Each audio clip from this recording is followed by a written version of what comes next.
So there's a lot of different points I want to get to, but I want to start with this blog post that you put out recently, and it talked about your affinity for open source models. And I was struck by this line. You wrote that you're using open source AI models at Pinterest to achieve similar performance at less than 10% of the cost of leading proprietary AI models. Look, we know That's how right. competitive these models are. That's a big claim. What did you mean by that? Talk about that. Yeah, I think this is, so much of the discussion around AI has been about who's building the latest, largest proprietary model. And I think there's a couple other really important trends that are happening that aren't being talked about enough. The one is open source. And as we published, we're seeing that we can take open source models and fine tune those and get similar performance to the very best proprietary models at less than 10% of the cost. And I think that's really, really important because open source has a democratizing effect that has been true for the building of software for decades now. And I think that's really important for how we look forward as to how many companies can build with AI. If you can get similar capabilities for less than 10% of the cost, that's going to have a really democratizing effect, really spur a lot of innovation and creativity. Hmm. And so we're pushing our work on that to share with others just how good that is, because we think it's really important there's a thriving open source community for AI. And then the second trend around compact fit for purpose models that I think also is about you don't need the very largest models in the world to do every single task. And that's also a way that you can create cost effectiveness in AI as well. So I just want to make sure that I understand this. I mean, somebody might hear this and think, oh, less than 10% of the cost of leading AI models.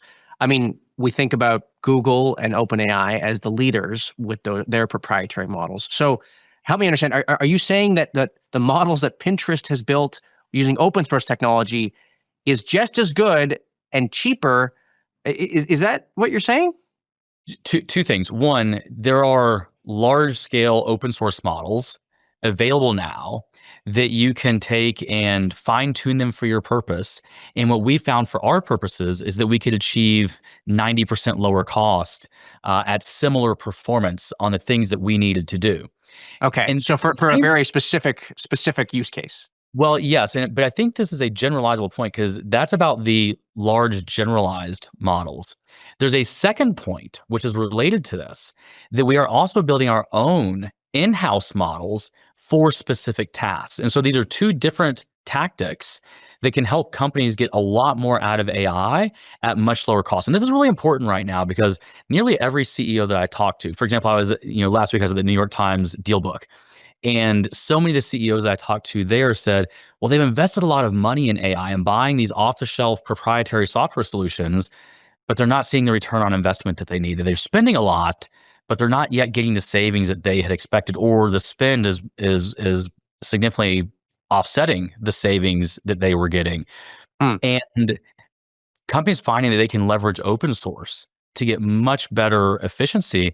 This has been true in software development for decades. In fact, many of the largest companies out there wouldn't exist if not for the fact that they had been able to build on open source that Hmm. was much cheaper than proprietary databases or proprietary operating systems. Things like Linux and those types of things were really, really important to the building of a lot of these trillion-dollar market cap companies. Well, the next batch of companies, they're going to need to have really great open source AI available to them to have these cost efficiencies. Otherwise, the proprietary software may collect all the value Hmm. without others being able to go build and create value from that as well. So we think this is really important, again, which is why we're sharing our findings. So you're a big proponent of open source. What do you think Absolutely. of the open source models coming out of China? I mean, that's in the news this week. Tons of progress there earlier in the year. We've sort of heard less about them, but we know that look, it's just one model away from roiling markets as we've seen. Are you sort of how close are you watching that space? Yeah, I mean, the DeepSeek moment was a huge moment. And I think so much of the DeepSeek moment, the conversation was about how they had done that on less than the latest GPU chips. And the sort of theory of constraints of how they leveraged those constraints to find cheaper ways to build those models, and that was really about the chips. But there were a lot of techniques they used that are now going into the open source community that others can use to build their own models. So we're using some of those techniques for our own models that we're building internally. But then you've had other really good open source models emerge, like Quinn, for example, that is putting out really powerful models. But I think that DeepSeek moment was so much of the focus was on the chips and lower cost chips. But I think the bigger moment was that you had an open source model that was rivaling the large proprietary models. And now you have that with Quinn. You see others coming out, Mistral. Like, you're seeing an open source community really start to develop that can compete. Open source is at the table and it is competing and doing so at really effective cost to performance levels. And that's important, not just from a cost perspective. I think it's also important that, so many people refer to these models as, this model came from this country or this model came from that country. The really important thing about open source belongs to everyone. It's not controlled by any one company. True open source is not controlled by any one company. It's not controlled by any one nation state. And if you want OpenAI to be in the hands of the many rather than the few, then open source is really important to that. Right. And again, that has been really important to software development for decades now. And I think it's really important that continues in the world of AI.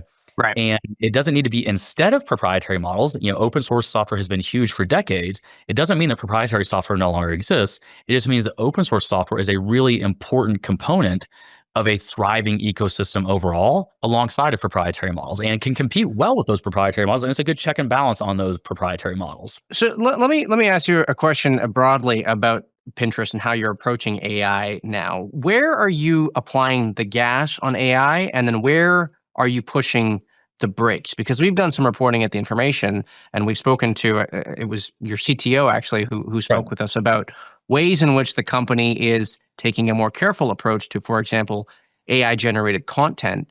Talk to me a little bit about how you see that. Well, we're applying the gas. We've effectively turned Pinterest into an AI-powered shopping assistant over the last few years. We've had 9 straight quarters of record high users. More than half the platform is Gen Z. Shopping is the primary reason they come to the platform. And if you ask Gen Z users why they come to Pinterest, they'll say things like, well, Pinterest just gets me. And that's us using our AI models tuned off our unique curation signal to give really great personalized recommendations and agentic style experiences that help guide users through shopping journeys. So we're really doubling down on that. We just launched our latest Pinterest assistant, going even further with that. But we're really building shopping we're building AI experiences that don't replace shopping or automate away shopping. Right. I sort of think that folks are doing that or trying to build shopping for people that hate shopping. We're building shopping assistants for people that love shopping, and that want an assistant to actually help them immerse in that journey. So that's where we're doubling down and hitting the gas, to your point. The place where I wouldn't say we're hitting the brakes, I'd say we're just making sure that we use AI responsibly. The first is tuning AI for positivity. This is one of the primary reasons I joined Pinterest from Google nearly 3.5 years ago, is that one, I wanted to prove there was a more positive alternative to the business model of social media, that so much of it had engagement via enragement at the core. And a big part of that, how does social media become negative? AI got put in charge of what you see on social media more than a decade ago. It was just earlier forms of AI. And so AI this is like avoiding slop, essentially. Well, avoiding slop or avoiding other negative things like, when AI was asked to maximize your view time on social media more than a decade ago, the AI figured out you look longer at the things that trigger you, whatever your triggers are.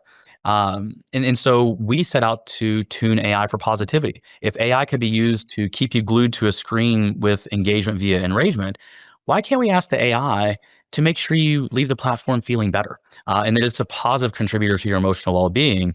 And we've been able to prove that out. So that's a place where we're making sure we don't, have a race to the bottom on just trying to keep people glued to a screen, doing things that are addictive rather than additive. And so we try to focus on additive. So that's one place. Another place is on trust and safety, where, we're using AI to combat bad content. So you asked about AI slop.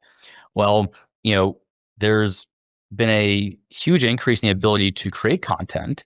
And, the vast majority of that are people that are having fun creating good content. So you've had a democratization of people's ability to express themselves. And that's a good thing. But also mixed in that, like any technology, generative AI can be used for good or for bad. Right. And so you also have bad actors that are trying to create things that are spammy or not helpful or harmful.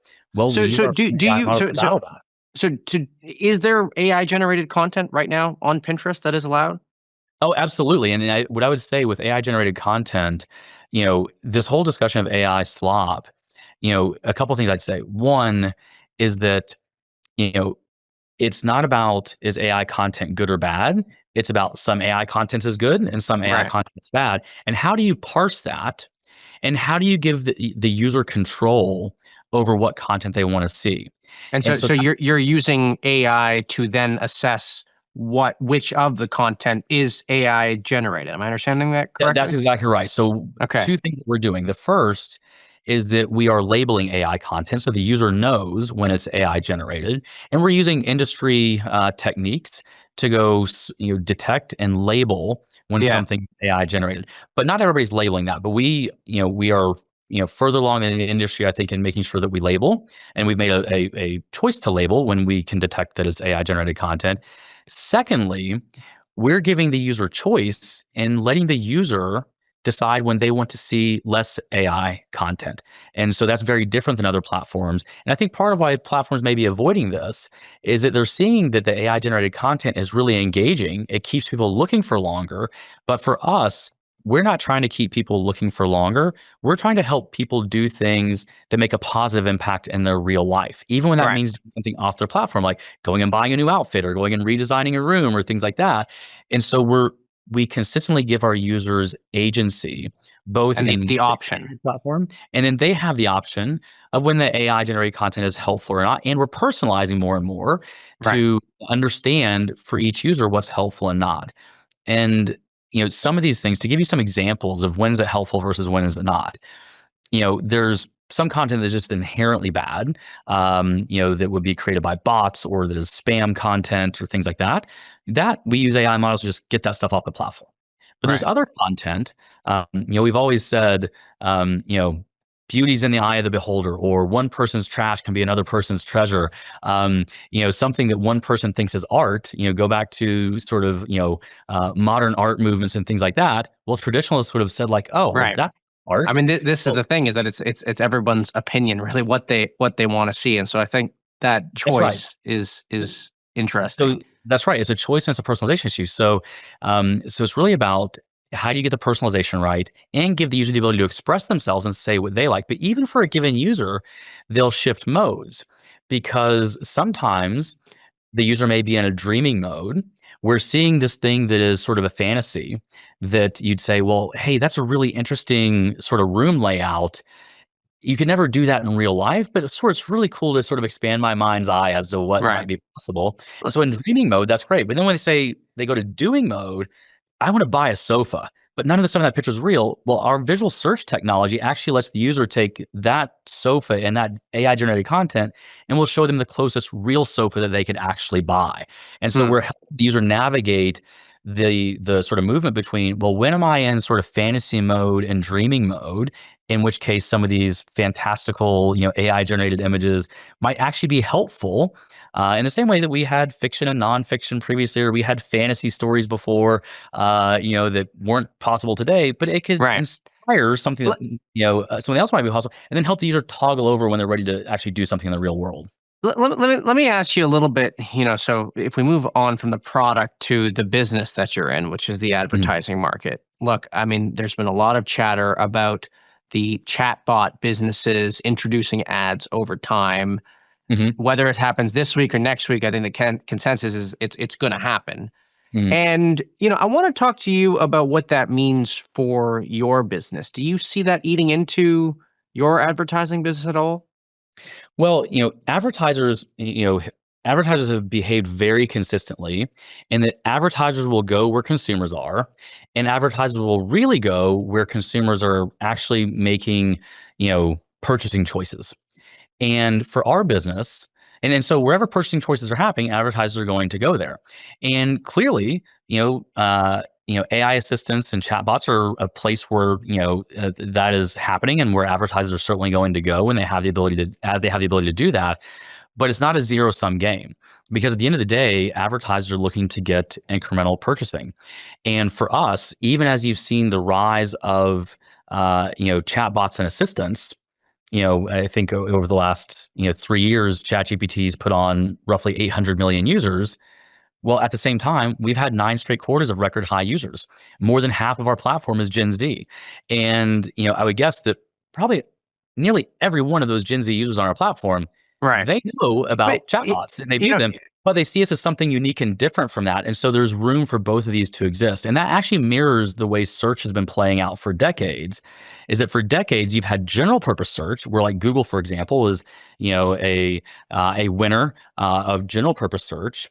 But then you also had vertical specific searches that coexisted with that, where more product searches starting on Amazon than starting on Google, or travel searches starting on Booking or Expedia rather than Google. And while you did have the general purpose capability, you could have a vertical specific capability where users could go deeper, whether it be an Amazon, for shopping, or Booking or Expedia for travel. And I think similarly in this AI world, you're going to have general purpose AI, is akin to what general purpose search was. And you'll have a small number of, large winners in that. But then also you're going to have fit for purpose tools that for a specific task, just as talking about the models, you can get fit for purpose models that perform that task better. I think you're going to have companies and products that do that better. And that's been my thesis from the beginning with Pinterest, is that for visual search and shopping, we can really focus on that and do things that outperform. And one last thing to share with you on that, on our last 2 earnings calls I've shared, our latest multimodal visual search models outperform the leading proprietary models by more than 30 full percentage points on the relevancy of their shopping recommendations. So not for anything you can ask it, not for all of human knowledge, but specifically to shopping, outperforms on the relevancy of recommendations by 30 full percentage points, because of this issue of the smaller, compact, fit-for-purpose models with our unique signal around user behavior and curating, we can outperform. And that's why those Gen Z users that are flocking to our platform will say things like, well, Pinterest just gets me, because we're really getting the personalization right through those shopping recommendations. I wonder what you think is the most difficult part about building an advertising business that maybe people miss out on talking about as it relates to these chatbot businesses. Because look, I think people think that the ads are going to appear overnight and that people are going to like them and that they're not going to affect the user experience at all. I mean, the reality is you introduce this thing. We've seen it already, right? People see little pop-ups in ChatGPT and they get scared that this is an ad. Oh my gosh, what's happening? And then the head of ChatGPT has to come out on X saying, no, we're not doing it yet. Don't worry. You have navigated this exact tension between how do you intelligently place ads and how do you not affect the user experience. What do you think is the toughest part about this challenge that people neglect to talk about when they talk about this transition to ads that these chatbots will go through? Well, I think one of the things, what you're alluding to that we have done is that we've focused on making sure that the ads are great content for our users. And when the user's in a shopping mode, which is, the majority of users on Pinterest are there to shop. I talked about, winning with Gen Z, more than 2/3 of Gen Z is coming to Pinterest to shop. 39% of Gen Z, an Adobe study came out and said 39% of Gen Z thinks of Pinterest as a first place to go search. 70% of them see Pinterest as more personalized. And so, those are examples of, where they see that we're providing a really good fit for purpose solution on shopping, but it also means that when somebody's shopping, as long as we show them the right product, it doesn't matter so much whether it's an ad or not an ad. Did you show them the right pair of shoes that they're actually looking for? That's what matters. And so for others, I think this will be a real question, is like when you have commercial intent, the ads can be great. When the user doesn't have commercial intent, the ads may not be so great. And I think with a lot of the chatbots, there's going to be some commercial behavior in there. There's going to be a lot of behavior in there that's non-commercial. But for us, our platform is primarily about shopping, and so that makes it so that we can really, really, deliver a great experience for the user. Where the user, as we've delivered those 9 straight quarters of record high users, we've also consistently deepened engagement per user, which means we're making the ads relevant content for them. They're helpful to the user, but that's also great for the advertiser, because that means the advertiser gets to meet the user in a moment where the user actually wants to see their ad. And in Right. some other place where the user might be researching or doing other things, user may not want to see their ad in that moment. And so here we can align the incentives of the user and the advertiser because of the shopping context. I wonder what you think about where Pinterest will be 3, 4 years from now, because one of the things that I've been thinking about is this idea that social media companies, that they have had to reinvent themselves over the years in some capacity, and we see companies taking big swings. I mean, Meta went from the metaverse, and to the extent it's still focused on that, it's now focused on personal super intelligence, is the moonshot that they talk about. Mhm. You have Snap that has come out with their spectacles and their wearables play, and they're talking about that as the future of the business. I wonder what Pinterest's moonshot is. I mean, I don't see the company taking as big a swing, for example, going to wearables, to the extent that that is Mhm. a direction that any company could go. I think it's debatable whether or not that is a transition that Snap will be able to make effectively. But as you think about your business, you will have to reinvent yourself in the coming years. And my take is it's going to have to be more than just implementing AI in the core platform. Yeah. What is the moonshot for you? Well, so you're absolutely right. It's more than just implementing AI on the core platform. In fact, we've had a major reinvention of the platform over the last 3 years. So we are in the middle of that reinvention. 3 years ago, or 3.5 years ago, Pinterest was declining users and was sort of, focusing on short form video like everybody else and had lost differentiation and relevance. And as we focused on turning Pinterest into an AI-driven shopping assistant, that has led to the resurgence of the platform. That has been a massive reinvention of the platform. And we did that not just by, just by implementing AI. It was that there's a really unique behavior on Pinterest that we've really doubled down on in terms of human curation. And I think so much of the discussion about AI, has been, how does AI just, automate away all the things that humans will do? And, we'll all just go live on a universal basic income and have no work to do or whatever. Hmm. Hmm. It's a very interesting life. I think most people wouldn't think that's a very interesting life.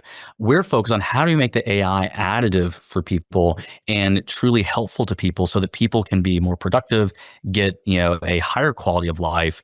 Hmm. And, that human curation on our platform is a good example where when, you get that, 70% plus of Gen Z that sees Pinterest as more personalized than other places to go search. Well, part of that is because that human curation signal that we get, that is people styling outfits on our platform or designing rooms on our platform, AI by itself doesn't have style and taste. Humans have style and taste, and then the AI can learn from that. And so when humans come to our platform and they design things, put together outfits and say which handbag looks good with which dress, or which sofa would look good in a room setting, that's human taste and curation. Then we can train AI from that, not only to make better recommendation to that user, but to make better recommendations to other users. So the Hmm. next person comes and starts with just that handbag, but says, I really like that handbag, but I'm not sure how I'd style an outfit around that. Well, we see the intersection not only of how other people style that handbag, but other people with a taste similar to yours style that handbag. So that's what's letting us do really unique things with AI. And back to our latest multimodal visual search models outperforming by 30 full percentage points the large proprietary models. Hmm. It's that unique curation signal plus our compact fit for purpose models. As we think forward, we think we're just getting started in terms of what a true AI powered shopping assistant can be. Right Right. now, we're making great recommendations of things you'd want to buy, helping you go take action on those things. How much more helpful can that be? That is a moonshot in and of itself. In terms of like, can that get to a place where it's as good as the person you'd love going shopping with the most, whether that's a best friend, a sister, a brother, or if you're lucky enough to have a personal stylist, can it be as helpful as that? We think that in and of itself is a moonshot and doesn't require a different form factor or things Right. like that. And the last thing I'd say, so many moonshots, um, so many moonshots end up either not panning out or come to fruition much later. And I've built 5 startups from zero, Venmo and Braintree being the 2 most recent. And yes, I've been in Silicon Valley for a long time. And one of the things that two things you'll hear in Silicon Valley. One is like, well, I was right but early. Right. The other thing any good VC would say in response is right but early is the same as wrong. And so, these moonshots, you've got to have a vision for where you want to go, but you've also got to be deeply tuned into like what users are ready for today and what you can deliver today. And I think we're balancing that really well, where we have a view of like, okay, shopping and human curation, are at the core of our platform. That human curation is a real differentiator for us. We think over time that can let us do tremendous things to be, as helpful as going shopping with, your best friend or the really great sales associate at the boutique or whatever. We think that's where that can go over time. What are users ready for today? Well, today, it's really great recommendations, really, seamless ability to go purchase right inside of our platform. You can link an Amazon account and purchase right inside of our platform. Those kinds of things that really make their journeys easy today.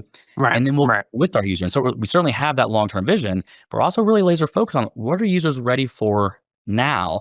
And that's why we don't use words like agentic and things like that when we're talking to our users, because as You much want to as we preserve Silicon the Valley, human experience, right? yeah, as much as we talk about agentic in Right. Silicon Valley, the average consumer isn't thinking about agentic at all. They're just thinking about, did this thing help me do what I wanted to do? And on that, I think we're getting really high marks as evidenced by users flocking to the platform and engaging deeper and deeper over the last 3 years. Great. Well, Bill, it's great to have you on the show. I really appreciate the conversation, and there's a lot of Thanks for having me. exciting quarters to come, I'm sure, for the company. It's been a great run under you, and so look forward to seeing how you lead the company from here. Oh, thank you so much, Akash. Really appreciate it. That was Bill Ready, the CEO of Pinterest, here on TI TV.